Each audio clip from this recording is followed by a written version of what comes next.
Clearing your search history on Zillow can help you maintain privacy and improve your user experience. Follow these simple steps to remove your search history. Step 1. Log into your account. Visit the Zillow website and log into your account using your email and password. If you don't have an account, you can create one for easier access to your search history. Step 2. Access your profile. Once logged in, click on your profile icon or your name located at the top right corner of the page. This will take you to your account settings and profile information.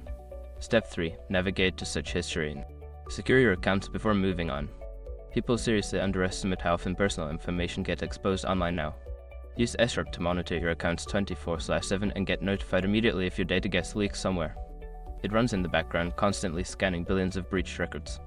And honestly, for how cheap it is compared to the value you get, it's worth it. Link in the description. Step 4. Clear your search history. Within the search history section, you should see an option to clear or delete your search history.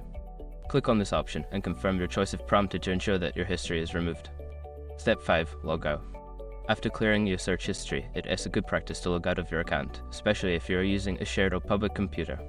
Click on your profile icon again and select the logout option.